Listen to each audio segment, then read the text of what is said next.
la anomia por la insensatez que hay, la anomia nos ofrece violencia, hay egoísmo y nosotros qué hacemos. Y ahí empiezan, porque ahí tenés un juego, y por eso es muy difícil hacerlo, por eso se necesita de alta dirigencia política y se necesita de líderes, por eso es tan importante la coalición cívica y por eso es tan importante la figura de Lilita. Por eso es tan importante. Entonces yo creo que lo que nos queda es volver a la sensatez, transitar la no violencia definitivamente, sostener la unidad y estar muy, muy juntos involucrados. Y reconocer los partidos y los liderazgos que pueden aportar lo que la Argentina necesita, por lo menos en este momento. Yo creo que nosotros del partido, Lilita, Paula, son dirigentes que tienen eso para dar. Y que nosotros tenemos que poder reconocer, valorar y poner en el lugar que corresponda, porque no va a poder ser la Argentina de otra manera.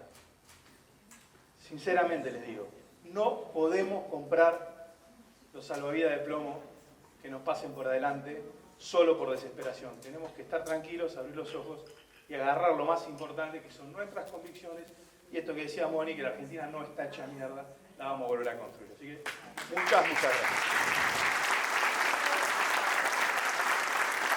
Así que venir a Saavedra me retrotrae a mis abuelos, a mi abuela Amanda y a mi abuelo Chichu, que nos decían que había que tener valores y que lo peor que te podía pasar en la vida es no poder mirar a los ojos a tus hijos.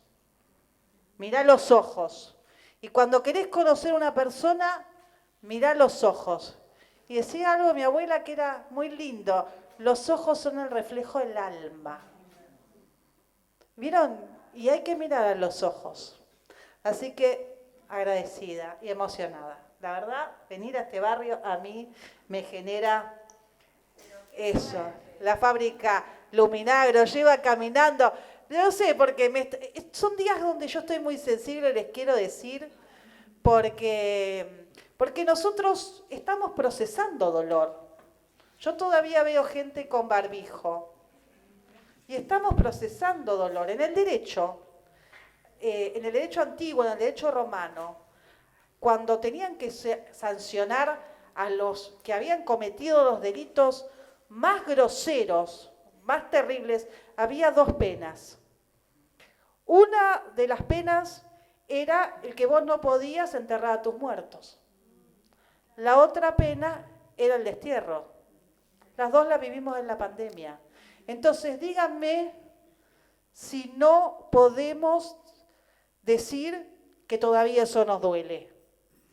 Y mientras estamos pasando un duelo que fue colectivo, porque todos de alguna manera dejamos de pasar el tiempo con gente que queríamos, hemos perdido familiares tal vez por otras cosas, pero no lo pudimos acompañar. Nos comieron 2 años de vida. Nuestros hijos tuvieron 2 años en suspenso. La economía se paralizó, muchos perdieron de un día para el otro sus ingresos. Y en ese momento de profundo dolor del pueblo, aquellos que se llenaban la boca hablando del pueblo lo aprovechaban para meterte reformas judiciales, para quedarse con la plata de la ciudad, para atacar a los opositores, para ir contra la corte. Y nosotros estábamos lacerados por las propias historias personales, porque a muchos se nos murieron gente muy querida, y teníamos que salir a poner el cuerpo para frenar situaciones que de alguna manera generan lo que estamos viviendo hoy. ¿Cómo le decías que la emisión desbocada del Papá Noel Alberto Fernández en ese momento, se acuerda que le faltaba decir expropiese y era Maduro, generaba una inflación que hoy va a superar el 100%? ¿Cómo lo decías?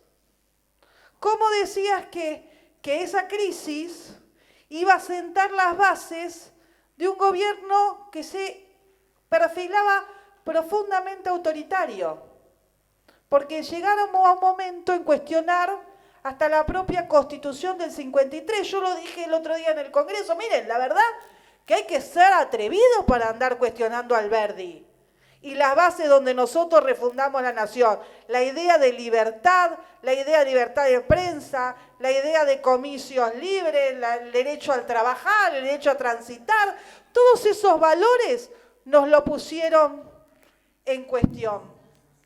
El derecho al que labura tiene derecho a llegar a fin de mes, que el que quiere tener un emprendimiento tiene derecho a que el Estado le dé las oportunidades para poder emprender, que nuestros hijos tienen derecho a estudiar e ir al colegio, que nosotros tenemos derecho a transitar por la calle sin miedo a que venga un chorro y nos quite la vida o lastime a alguien que queremos. Nos pusieron en duda cosas que ya como sociedad no teníamos duda. Algo que es que el que roba tiene que pagarlo. Y que el que se esfuerza tiene derecho a vivir bien. No porque vive bien es un garca, es un tipo que trabajó. Entonces, cuando una sociedad, y hay una parte de responsabilidad nuestra, empezamos a argumentar por algo que ya como sociedad tenemos saldada, ahí perdimos y ellos te ganan culturalmente. Porque nos la pasamos hablando de la agenda que nos imponen. Y en el mientras tanto, la Argentina está a unos niveles que en los últimos 50 años no está en términos reales. El consumo de carne cayó de manera estrepitosa. Y no por las chicas del lengüitas que la mayoría piden menú vegano. Porque no tienen para comprar carne. El empleo que se genera cada vez es empleo de menor calidad. Y los empleos de mayor calidad no encuentran personas que puedan tomar el puesto, porque la educación fue para otro lado. No hubo una planificación de país. Entonces, nos la pasamos atajando penales y decepcionándonos por lo que vemos, y perdemos la fuerza de gritar lo que vemos, pero también de construir el futuro.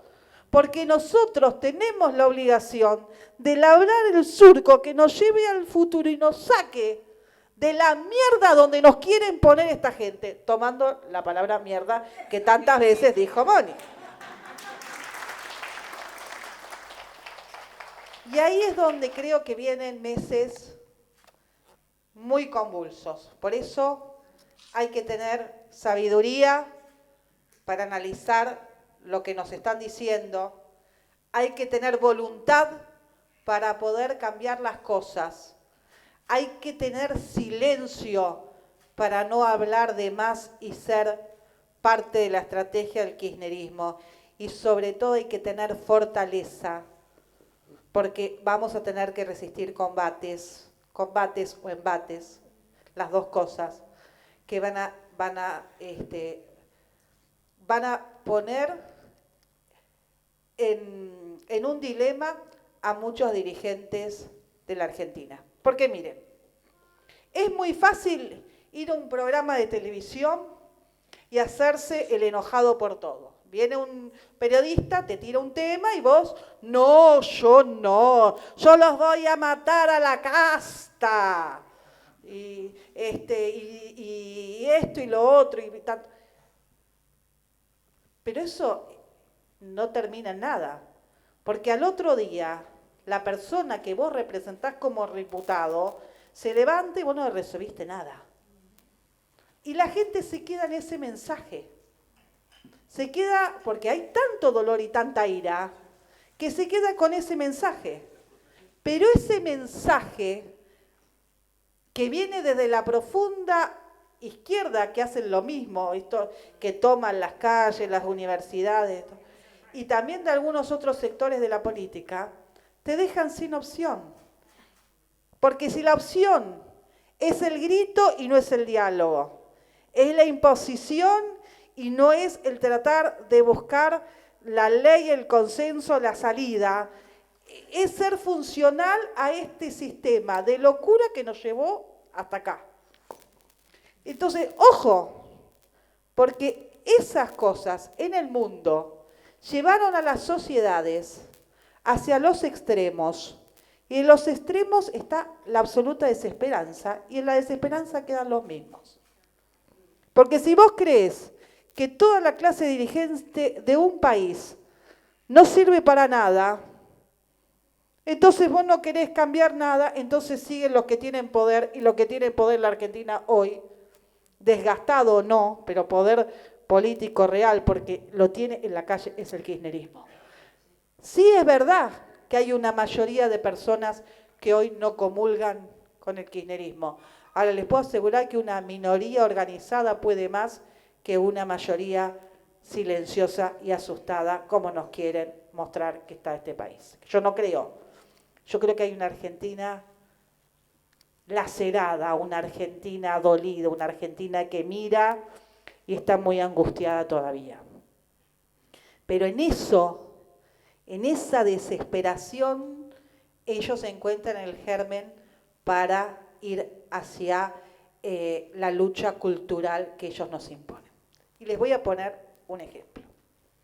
El salario real de los jubilados está por el suelo. Es entre un 20 y un 30% menos que la fórmula que había propuesto el presidente Macri según las escalas. ¿Qué estamos discutiendo ahora? Estamos discutiendo cómo ponemos en el presupuesto que el ANSES le pague la sentencia a un montón de jubilados que están litigando y que no pueden tener esa sentencia y que quieren tenerla mientras están bien para disfrutarla y poder disfrutarla con su familia. No, estamos discutiendo la ampliación de la Corte Suprema. Entonces, la dirigencia está hablando de algo que a la sociedad no le importa. Entonces, ¿qué hace? Cambia el televisor. O que dice, estos tipos están diciendo cosas que a mí no me cambian la vida porque el otro día tengo que ir al carnicero y me cobran el kilo de milanesa 1.300 pesos. Y yo gano 44.000. Te llevan a que parezca que nosotros no estamos representando. Porque yo me la paso hablando de la Corte Suprema, del juicio de Cristina, de, ahora que nueva, de las PASO, Y a la gente no le importa, entonces ¿qué siente? Que la política cada vez está más lejos de ella. Y si vos no representás, viene la anomia, que es lo que estamos viviendo. La anomia técnicamente no solo es la ausencia de ley, sino es cuando las instituciones de la República no dan respuesta a las demandas de una sociedad. Y eso es lo que está pasando ahora. Miren, en Río Negro, que ahí estaban hablando del conflicto mapuche, mientras los comprovincianos están siendo usurpados, golpeados, violentados, el gobernador, el ex gobernador Benedictínez y sus diputados están proponiendo las pasos a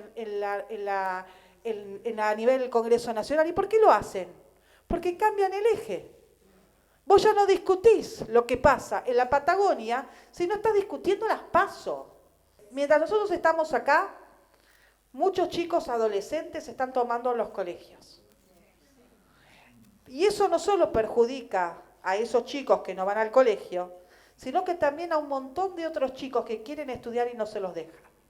Y esa mayoría, que es la que quiere estudiar y no se los deja, es la que no tiene espacio en los medios de comunicación. La que tiene espacio en los medios de comunicación son los que toman. O sea, ¿qué quiero decir con esto? Que el que hace las cosas bien en la Argentina no es escuchado y no es reconocido. Pero el que hace las cosas mal, por el solo hecho de hacer las cosas mal, es expuesto y a partir de ahí tiene un reconocimiento de los que piensan como él. Entonces nos retroalimentamos y no hay salida. Y esa es la desesperanza en que nos quieren decir. Y yo no me resigno a la desesperanza. No me resigno a la cultura del no se puede. Me pareció maravilloso cuando Macri decía sí se puede, porque eso es se puede, ¿viste? Es como te duele algo y lo podés cambiar. Y además me parece también que es importante entender que los días que vienen va a haber mucha violencia en la calle.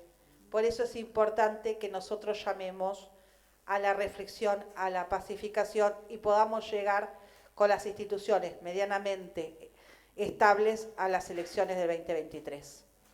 Porque no vaya a ser cosa que encuentren la acepción en la violencia que están generando para cambiar las condiciones en cuanto a las elecciones. Porque, a ver, no es cómplice, no puede verlo, porque te distraen todo el tiempo. La política puede ser cómplice.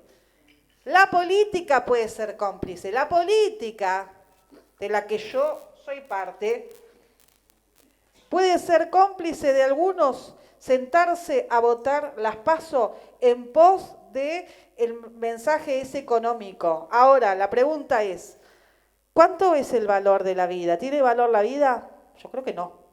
¿La libertad tiene valor? No. ¿La democracia?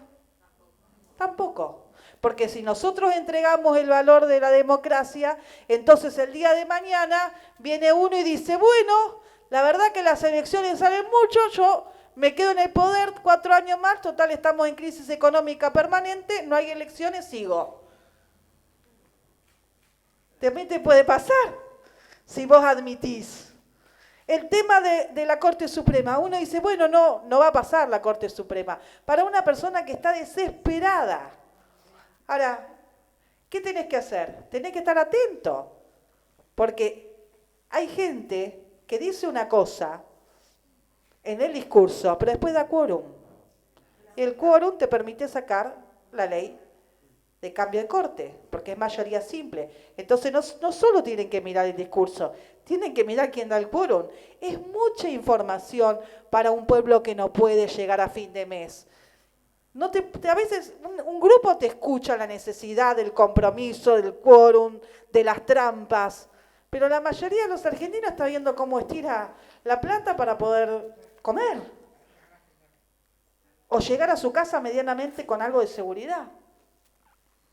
Entonces, ese es el desafío que nosotros tenemos, ser la voz de los que no tienen voz en el Congreso, pero también ser la alternativa para cambiar de cuajo estas cosas. Y seguramente los que hoy están tan callados y las lloronas que tanto lloraban por los jubilados y ahora no dicen nada, seguramente van a estar en la calle poniendo los palos en la rueda. Pero aprendimos la lección. Y hay 2 lecciones que aprendimos en el gobierno de Mauricio Macri.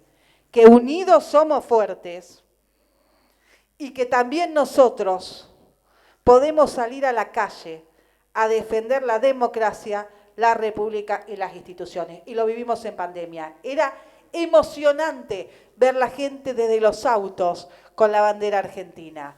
Y esa es la única bandera que nos tiene que mostrar a todos, la bandera argentina. Y eso lo logramos. Entonces yo creo que es un aprendizaje muy, muy grande. ¿Y saben qué? Ahora viene la definición del juicio de Cristina. Ahora vamos a responder preguntas si ustedes quieren.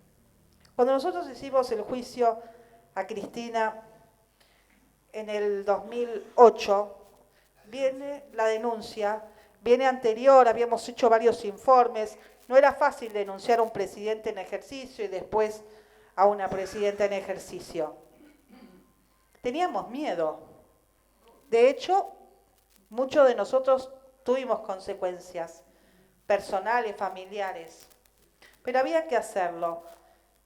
Y en ese momento se desplegó una caracterización de la coalición cívica de Lilita y de muchos de nosotros, denostándonos, porque había que denostar la denuncia y cómo era la forma, no hablando de las pruebas, sino de los denunciantes. Entonces, era gorda Lilita, estaba chapa Lilita, la Patito, no estaban en fila, yo no sé qué cosa era, pero éramos todas unas locas, unas mujeres. Viste que Canela Fernández decía, son unas locas que les falta el marido, que las atienda el marido y no sé cuántas barbaridades más. Y hoy vemos que un fiscal de la Nación puso en palabras y mostrando las pruebas lo que nosotros habíamos presentado en el 2008 y que muchos no querían creer. Incluso periodistas que hoy son muy anti-K, en ese momento no nos daba ni un renglón como para poder informar de la denuncia. ¿Y saben qué? Linkeo con la película de Estracera 1985, porque ahí también hubo un fiscal que con mucho miedo se puso a la posición y logró tener sentencia. Y yo pensaba el otro día, haciendo esto de los dos momentos de la sociedad, que más allá del resultado de la sentencia, que sería bueno que fuera una condena porque es reparadora a una sociedad que vio morirse a muchos argentinos producto de la corrupción, porque 11 fue producto de la corrupción y las vidas que quedaron en las rutas del sur, por rutas que se pagaron y no se construyeron, un montón de familias perecieron en esas o han fallecido en esas rutas. Entonces, ahí me estoy distrayendo. Pascual me distrae. Entonces yo creo que es un momento de reparación. Y ¿saben qué? El otro día decía, ¿te importa la sentencia? Me preguntaban. Y yo no estoy tan... a mí, le digo sinceramente, espero la condena porque creo que la condena es la forma en que se ubican las cosas cuando alguien roba. Pero ¿saben qué es lo que a mí me generó lo del fiscal? Una reparación al alma, porque ahora el pueblo no puede decir que no supo. Ahora, con esa información cada uno se va a tener que hacer cargo. Como decía ayer Lilita, si votan bobos, háganse cargo de tener un gobierno que manejó un bobo. Y si votan corruptos, tienen que saber las consecuencias de votar corruptos. Entonces, yo espero justicia, pero también espero que nosotros seamos capaces de aprender de esa historia y poder mirar y construir el futuro. Porque si no nos la pasamos en la historia y perdemos energía en el presente y sobre todo construir el futuro. Todos soñamos con un futuro mejor. Todos y cada uno de nosotros. Vivimos con la ilusión cada vez que nos levantamos a la mañana de que el día sea lindo, de que podamos ser felices, de que podamos encontrarnos con las personas que queremos. Y no es una utopía. Uno duerme a la noche pensando que al otro día puede estar mejor que el día que se terminó. Y eso es la vida. Entonces, que no nos quiten el futuro, que no nos quiten la esperanza. Interpelémonos a nosotros mismos de qué podemos hacer por nosotros, pero también por el otro. Pensemos en colectivo. Y hay una cosa que a mí siempre me gustó de un libro de Oriana Fallaci, de Entrevistas con la Historia, que dice que Khrushchev se presenta en el Congreso del Partido Comunista y empieza a relatar los crímenes de la época de Stalin y contaba cosas terribles, terribles. Y desde el otro lado uno le preguntaba, ¿y usted qué hacía mientras eso pasaba?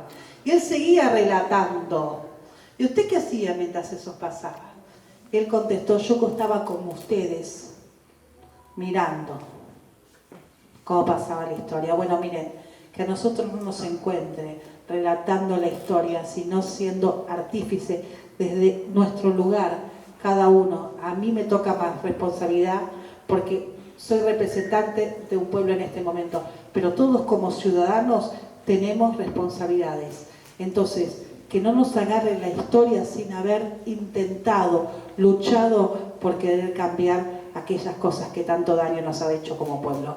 Muchas gracias, escucho sus preguntas.